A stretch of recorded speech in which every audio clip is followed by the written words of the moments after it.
What's up, guys? Barry Gaming here, back with some more Idle Heroes, and today we have a pretty good account tune-up that can honestly double as an Abyss Sealand 25 setup guide. We literally are talking about exactly what needs to be done on this account to get yourself to Sealand 25, so let's jump into it. Hopefully this helps you guys out because I know a lot of people might be in similar situations. See you guys next time.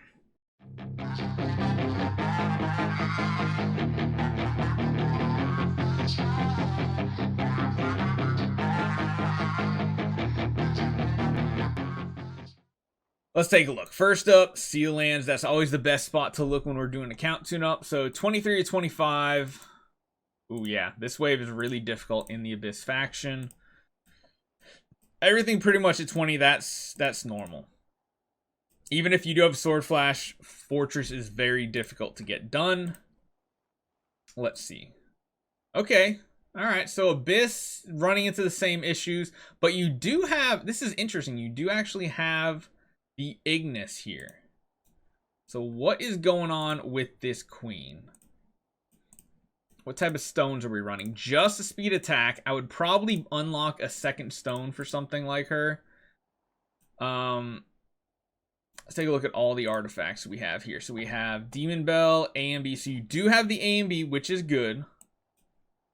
We have 2 Demon Bells for energy feed. We almost have a Max Crown. We have a Punisher of Immortal. Okay, and we have the Antlers Cane. You pretty much have everything you need.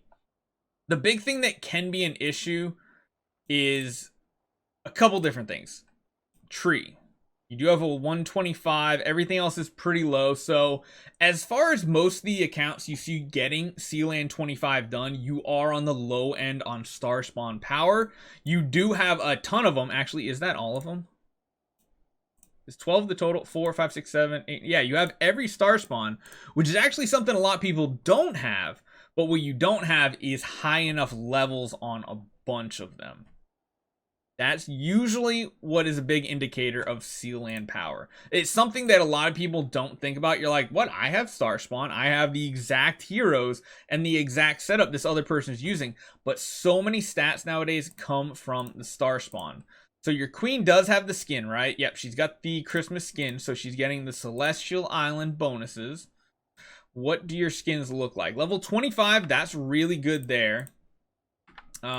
We do have the Avatar Gallery. That's a decent level as well. A little low on the artifacts, but it's not horrible for sure. Cloud Island. I imagine right now, yeah, you have your Sword Flash. So I would 100% say you do need to throw the Queen in here. And when you do have the Queen in here, you have an Ignis at E5 you can throw in. You don't have an Asmodel. You don't have that. You do have a delay sim. So you can at least get 2 of them.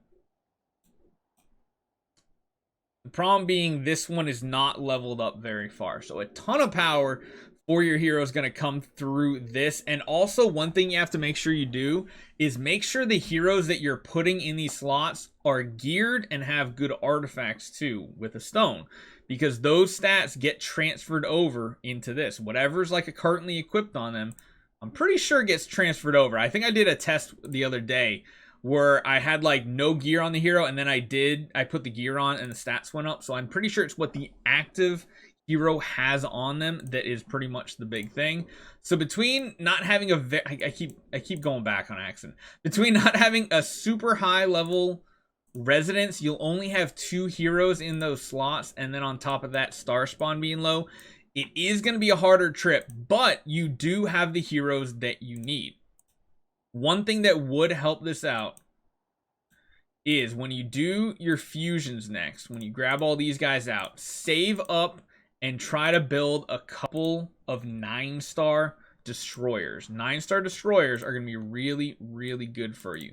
Because what they're going to do is when they die, they're going to give 15% attack to all allies. You don't really care about that all allies part. What you care about is the damage for your queen in the earlier rounds. He should destroy the flowers. He can't upgrade anymore. So your setup's going to be fine. You, of course, when you go to do it, you are going to want the Ignis. King of Demons does actually work, so you could use run King of Demons, and then on the Delacium, you could use the Crown potentially. But honestly, I found using an E5 Delacium technically being worse in a lot of our lineups, because what happens is it ends up stealing healing from other heroes, whether it's her basic or her active. In reality, if I had to say what your account needs to get this done, you have the second Ignis. This is good. You're going to V4 her when the time comes. You're going to take it off of that Sword Flash. I would probably sit and not even use the E5 Delacium. And then after that, I would work on a 9-star Ignis. Technically, 10-star isn't required. The 9-star and 10-star is both going to give 100% control immunity. You want one of them stacked behind the Queen, one of them stacked by your other Ignis. What that means is they'll be able to get their abilities off every round. That way you can build your Scarlet Queen Halora much, much more offensive. Like, full-on offensive to get it done. Because the Ignis should be living to pretty much around round 11, round 12. Usually then we see her drop. And besides that, yeah, just you're going to go Hero 1, Hero 2, Hero 3. You're going to 9-star for Hero 4. And then after that, build 2 more 9-star destroyers. That will be like the perfect clear for them. So that's not too bad as far as Abyss goes. That's pretty much the rundown. Fortress is going to be a little tricky with only 2 other E5 heroes. In reality, what you really want to have is 2 Sherlocks on your account. I think the bare minimum I've seen is a Sword Flash, 2 Sherlocks, and a Fiona. And then like some like 5 stars or 9 stars like Bleakers and other heroes that can CC the enemies and buy you a couple of rounds. Those are pretty much like the things to do. Yeah, saving up for Aspen would be a good idea. On top of that, you're about at the 5 million. I mean, I think this is pretty much a game plan. The biggest priority you need to try to focus on, though, is Sealand 25. Getting that extra resources every single day, like, it's so much better. So much better. But again, you're going to have to keep prepping just a little bit more. A little bit more prep should be good. It wasn't a 9-star? No. What I'm saying is, instead of a Norma 9-star, you need an Ignis 9-star, because Ignis at 9-star still will provide, I guess you can't really show it here, can you? She'll still provide the CC immunity that you need on your heroes. So I think that's good. Honestly, that's the biggest priority. And then, of course, just wait and see. There's no point building another Transcendence hero now.